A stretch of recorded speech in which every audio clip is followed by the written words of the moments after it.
Vamos lá? Vou iniciar aqui.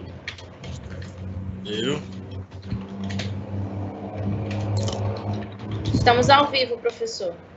Eita, muito bem, muito bem. Boa tarde, minha gente. Boa tarde, meus caros, meus queridos alunos. Né? Mais uma semana aí para a gente. E quero saber de vocês aí, como é que tá as coisas. Se vocês estão seguindo direitinho as atividades, estão seguindo as orientações. Gente, a partir de hoje a gente começa já um sistema de correção de atividades, tá bom? Então, meus caros, olha só, quando a gente retomar aí as nossas atividades presenciais, nossas aulas presenciais, a gente vai ter que correr para estar corrigindo as atividades, enfim. Como a gente praticamente vai ser muito complicado fazer isso, porque são muitas atividades, a gente vai estar se dividindo, tá certo? Vamos buscar colaborar nesse sentido. Hoje, por exemplo, eu vou responder 3 questões com vocês do livro, tá, que foi uma tarefa de casa. Vou pedir, inclusive, a ajuda aqui da nossa querida Juliana, tá? Representando aí vocês.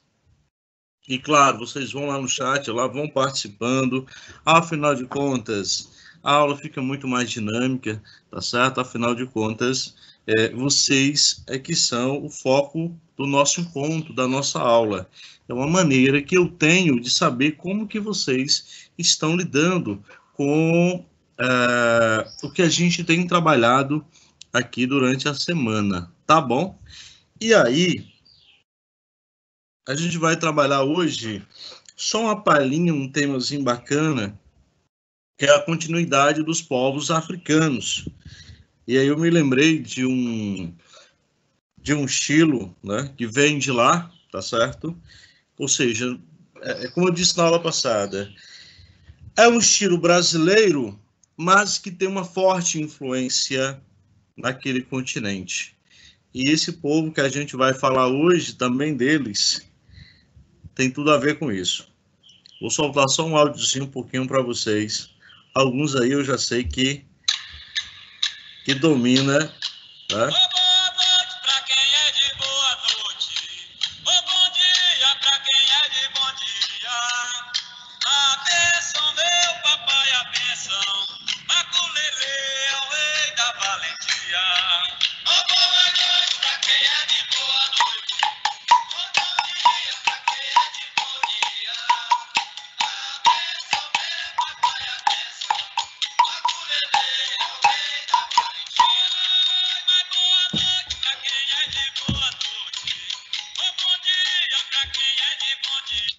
Muito bem, muito bem, muito bem. Pessoal, hoje a gente vai falar dos povos bantus, tá?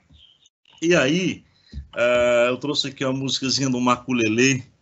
A nossa escola, ela prestigiou durante um bom tempo aí, né? Os alunos que estão mais tempo, tivemos vários alunos aí nas aulas de capoeira, no Maculelê. Enfim, quem sabe a gente não volte esses nossos encontros aí, que eram muito divertidos. Gente, abre o teu livro aí, na página 66, tá certo? Eu vou aqui voltar um pouquinho aqui para mostrar a vocês. A gente vai só comentar muito pouco hoje sobre a teoria. Meu foco hoje é retomar a questão das atividades, porque afinal de contas a gente já tem aí um bom número de atividades para serem discutidas, né? Para serem discutidas.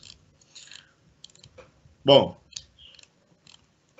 e aqui está, né, o nosso personagem de hoje, tá certo? O nosso personagem de hoje, os povos bantus, né? Meus caros, vamos nós. Professor, voltando àquela nossa discussão que a gente tinha sobre a influência da África no Brasil, né? E agora, com mais informações, se vocês foram brilhantes quando vocês citaram a cultura, os hábitos, os costumes, meus caros, se a gente tivesse aqui presencialmente e eu perguntasse para vocês qual foi o primeiro grande ciclo econômico do Brasil, muitos de vocês diriam que foi a cana-de-açúcar. Como é de fato a cana-de-açúcar, como foi de fato o sistema. Mas deixa eu te falar uma coisa. Esse sistema ele só foi possível graças aos africanos. Por quê? Porque foram eles que transmitiram essas técnicas para os portugueses, para os espanhóis. Professor, mas aí nós tivemos também um ciclo da mineração. Adivinha? Foram eles que passaram também parte das técnicas da mineração para os portugueses, para os espanhóis e para outros europeus. Tá? A região do Sahel, a região grandiosa da África, tá certo? Entre o Saara e o sul da África, era uma região aurífera como ainda é hoje. Tá certo? Teve uma época que foi extraído tanto ouro dali, mas tanto ouro dali para a Europa, e foi enviado para a Europa, que o ouro se desvalorizou completamente. Quantidades imensas, quantidades absurdas. E aí, claro, nos primeiros momentos, nos primeiros contatos dos portugueses com os bantus, tá? Com os bantus, sobretudo no Reino do Congo, eram relativamente amistosas. Era um encontro, de certa forma, de um certo respeito, de uma proximidade interesseira por parte do português, mas que ele a ideia dele era, primeiro vamos conhecer o nosso inimigo.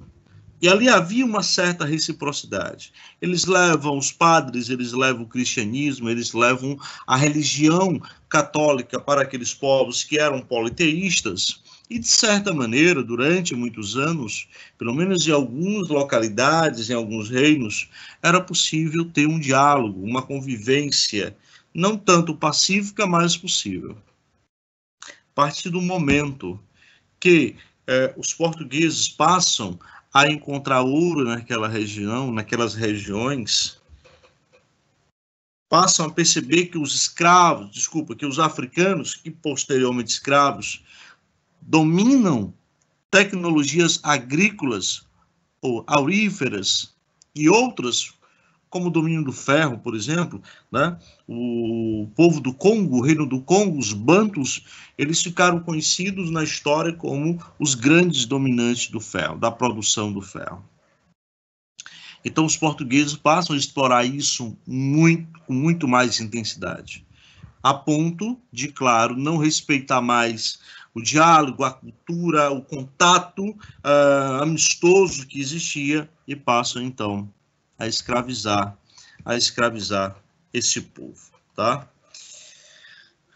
Aqui a gente tem parte do continente africano e observa o tamanho que foi o Reino do Congo, né?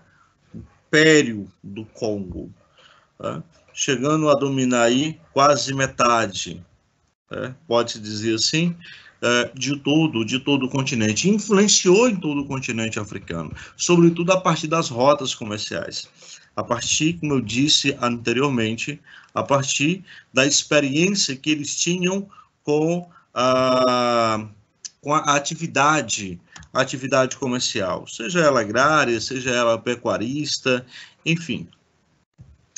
O Reino do Congo é considerado um dos reinos mais ricos e mais prósperos da antiguidade africana.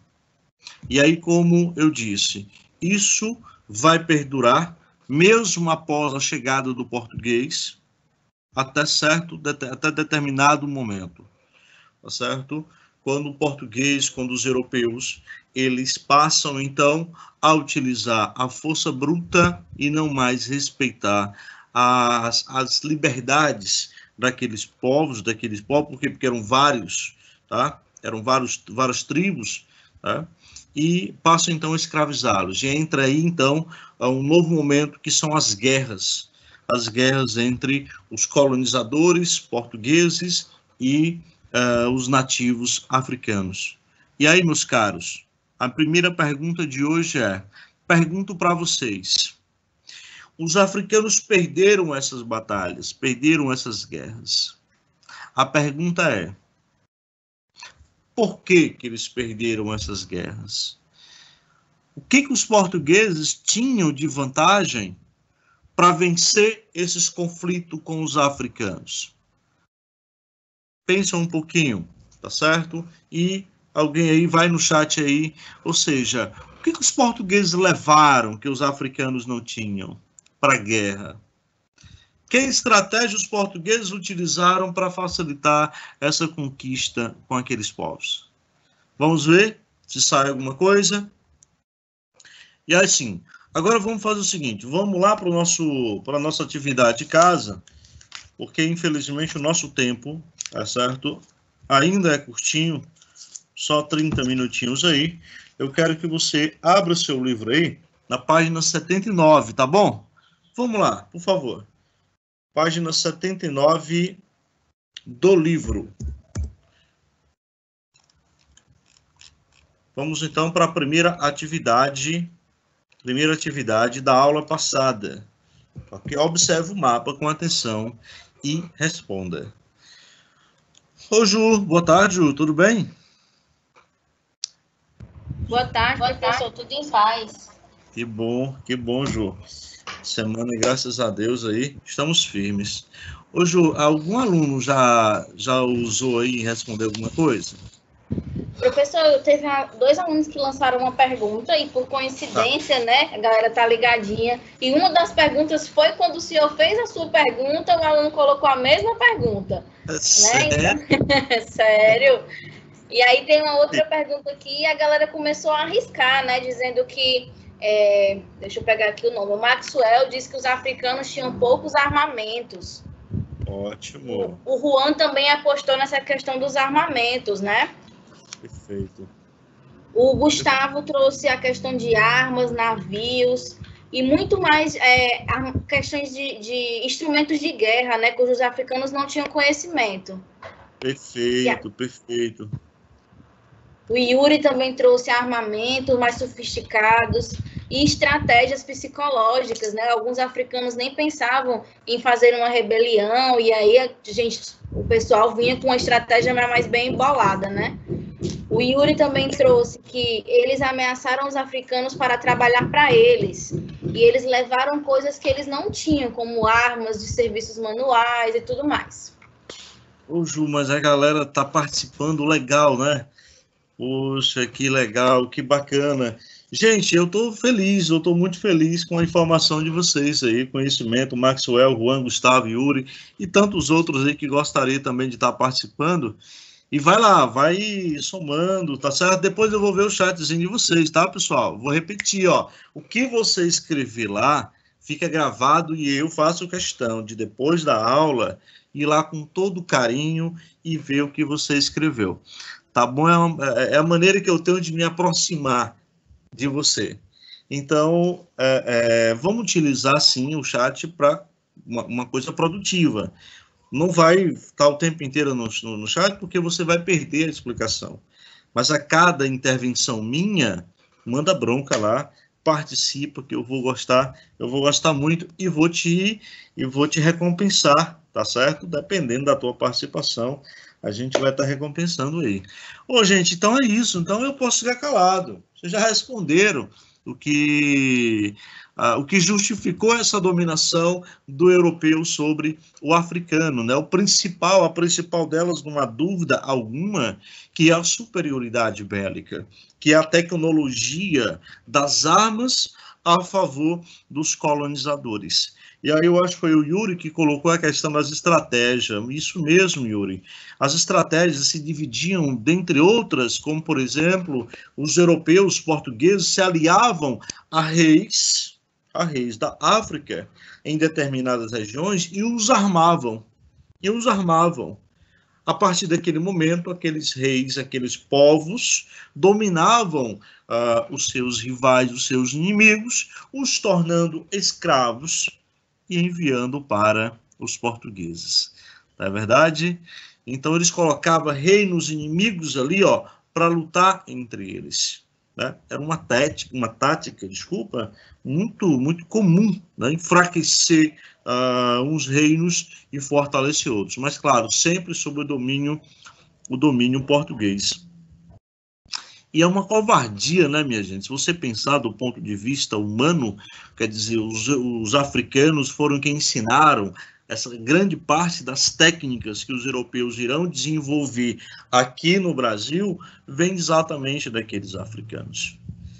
Que no começo eles faziam aquilo achando que seria possível manter alianças, uma relação pacífica.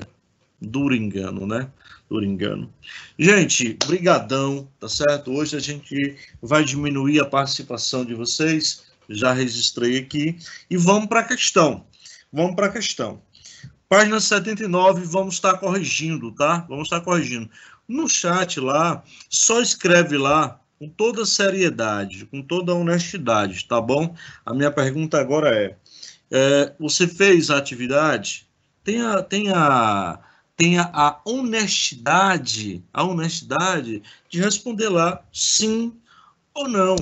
E se você colocar não, justifique por que você não fez. Tá certo? Aqui é você com você mesmo. Eu não tenho como fiscalizar nem a Ju, nem a escola, nem teus pais, nem ninguém. É a tua honestidade que tá prevalecendo. E é nisso que a gente acredita. Tá bom? Muito bem. Ju, tu pode me ajudar nessa correção? Posso sim, professor. Professor, a gente tem duas dúvidas aqui. O senhor quer que eu traga? Quer que eu traga logo? Pronto. Uma delas é de uma pessoa anônima, não colocou o nome. Tá. Ele pergunta por que eles não aceitam dialogar com seus escravos. Certo? Tá. E a outra é do Gustavo Viana. Ele colocou assim: Mardônio, porque um país se desenvolveu mais do que outros, como a Europa, teve mais tecnologia do que outros povos. Eu acho estranho, né? Ele colocou aqui. Bom, a primeira pergunta do anônimo, né? Por que eles não dialogavam com os seus escravos? Muito simples, né, anônima. Quem que gosta de ser explorado? Imagina que você é uma pessoa livre. Imagina que você é uma pessoa livre. Olha só, eu posso pegar um gancho, então, que está acontecendo agora no Brasil e no mundo? Vocês acham que a guerra é tão própria do ser humano ou a paz?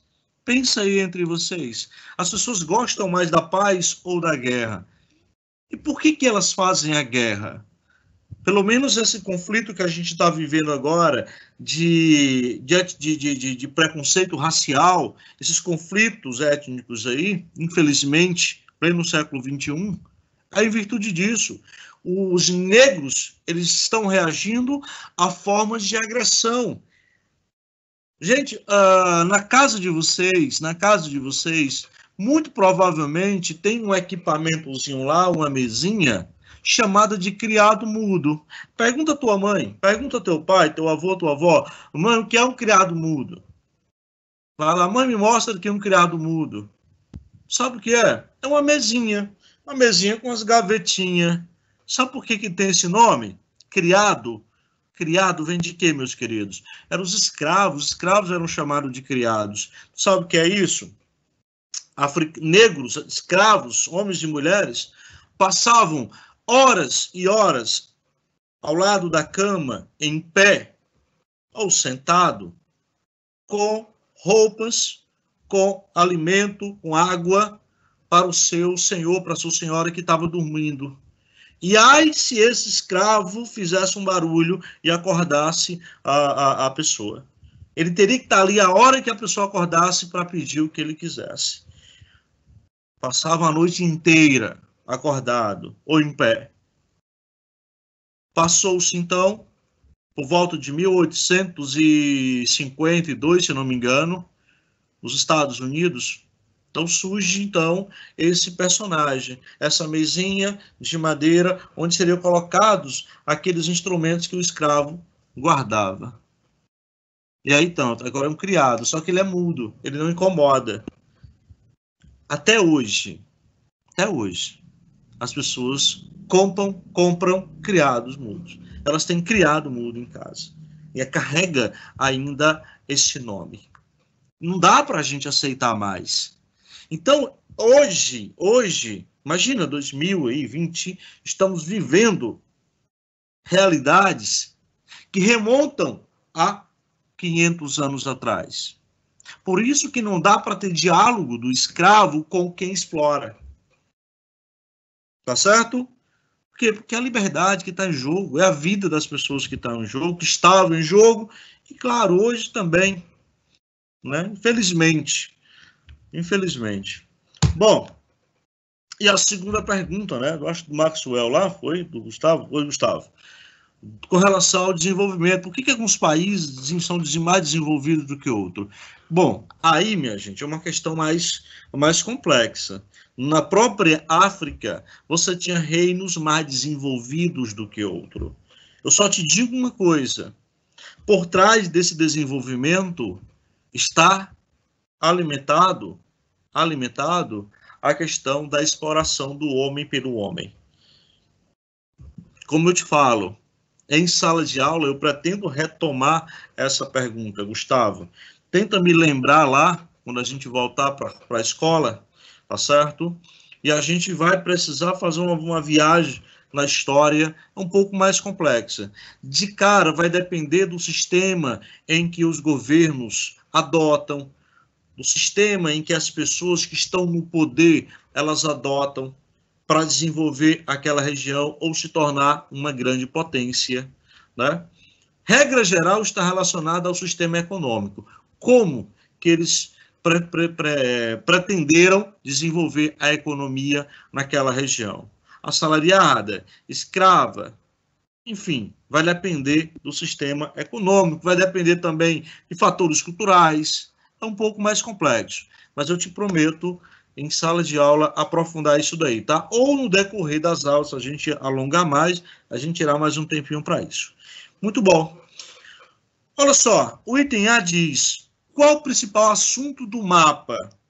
Gente, tá muito claro, não precisa nem escrever no chat. Comércio transariano, as rotas transarianas. Você tem aqui a parte de cima, onde fica o deserto do Saara, né? Vamos lembrar, o Saara é o maior deserto do mundo, embora não mais seco. No meio, essa faixazinha rosa aí, ó, entre um e outro, é o chamado Sahel, a região onde mais se encontraram metais preciosos na África, ou seja, as rotas comerciais passam todas por aí. Ah, professor, está explicado. Está explicado. Era o ouro, era a prata, diamante, né, que foi explorado. Tem vários filmes, tem um filme Diamante de Sangue aí, que acredito que alguns já viram. Quem não viu, vale a pena dar uma passeada, ver o filme. O filme trata da questão do tráfico, exatamente dos minérios, tá? Sobretudo do diamante, e o domínio do europeu, do branco, sobre os africanos, alimentando as guerras tribais, as guerras entre os povos daquele país, né? Enfim, é um filme pesado, Diamante de Sangue, tá certo? Mas é um filme bacana para se entender ali esse aspecto e outros aspectos também. E abaixo aqui, onde está o Congo, Luanda, então é o nosso povo de hoje, tá? Os congoleses. Muito bom. Então, gente, é só isso. É o comércio transariano. Ju, tu pode ler a B? Professor, eu vou lhe ser sincera, aqui para mim fica muito turvo, é muito complicado para eu enxergar. Tá, então bora ver. Além das rotas de comércio, que outras informações os mapas nos dá? Olha só, gente. Olha essas linhazinhas aqui, ó. Azul, vermelha, rosa, né? Essas são as informações aí que os mapas nos dão, né? Eles têm essas legendas, que é o quê? Os principais produtos que eram comercializados, que eram produzidos, como o sal, o ouro, a noz de cola, desculpa, tá? Pra você ter uma ideia, haviam regiões na África que o sal ele era tão raro que ele era utilizado como moeda de troca. Perguntinha, para que é que serve o sal? Vai lá, escreve aí, daqui a pouco a Ju vai me passar aí uns alunos aí. Para que serve o sal? A pessoa hoje é uma coisa tão básica, tão barata, tão quase que tão banal, essencial, mas tão baratinha. É verdade. É verdade. Mas naquela época, as grandes navegações, o período em que os europeus estão encontrando as chamadas especiarias nas Índias, tá? Esses produtos vão ter, e na África, esses produtos vão ter um altíssimo valor econômico. Como eu disse, chegou a ser moeda de troca, valer como moeda. Então tem aí as rotas, tem os produtos, tem o Sahel, né, que é a região mais produtora aí, extratora de minerais. Aí vem uma C. Com base no que você estudou e na observação no mapa, é possível concluir que o sal era um produto importante no comércio através do Saara? Preciso dizer? Vamos dar uma olhada no mapa. Olha aqui, ó. Todas essas referências de azul aqui, ó. Todas, ó. Se referem às minas de sal. A resposta, obviamente, é o quê, meus queridos? A resposta, obviamente, é sim, né? Alguém já respondeu, Ju, para que serve o sal? Professor, tem uma galera aqui respondendo que é para dar gosto à comida. E aí o Yuri trouxe, o sal é um comércio que dá tempero para os alimentos de que o encontrava ou produzia. De quem, né? O encontrava ou produzia. E aí tem outra pergunta. E aí o Gustavo até colocou assim, imagina hoje as pessoas usando sal como moeda? Pois é, hoje não teria porque o sal está abundante, né? Então não seria possível, creio que não seria possível não. Mas tudo bem. Gente, o sal também tem outras propriedades, tá? Descobriram, por exemplo, que o sal, ele ajuda a combater, né, as pessoas que têm bócio endêmico, né?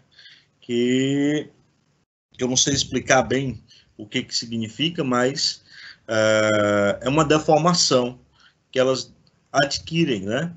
Então, é por isso que alguns produtos, tá, tem que ter o iodo, né? Que está dentro do sal, que é para combater esse probleminha. Mas basicamente é isso, basicamente é para o alimento. Mas entendido também, o sal ele conserva os alimentos. Professor, vamos se lembrar o seguinte, não havia geladeira, não havia refrigerador, a comida, imagina aí, na pré-história, a pré-história que o alimento era caça. Se matasse um mamute, como ia conservar aquela carne durante uma semana, 2 semanas, 3 semanas? Hoje não. Hoje você compra 1 quilo de carne, pode colocar até 1 ano no freezer da geladeira, ele vai ficar lá. Desde que esteja congelado, né? Eu exagerei, não foi 1 ano, mas é possível. Daquela época, não. Então, descobriram o sal. O sal, ele conserva, né? Ele conserva o alimento por muito mais tempo sem ele entrar em estado aí, tá, de decomposição. Muito bem. Gente, há um texto, infelizmente meu tempo já foi embora, há um texto que não vai ser possível a gente... Não é isso? Já passamos do tempo, né, Ju? Temos 1 minuto já, né? Infelizmente, professor. Gente, então é isso, tá certo? Vamos respeitar aqui o nosso tempinho para vocês se prepararem para a próxima aula. Eu começo a aula seguinte dando um gabarito dessa questão, da questão 2 e 3, tá certo? Que ficou para casa, quem não fez, aproveita aí e faz essas questões, ok? Gente, para casa, eu vou te passar a questão 4. A questão 4, só isso. E a gente começa a aula seguinte, sendo mais objetivo nessas questões. Tá tudo bem? Gente, então um abraço. Deus abençoe vocês, então.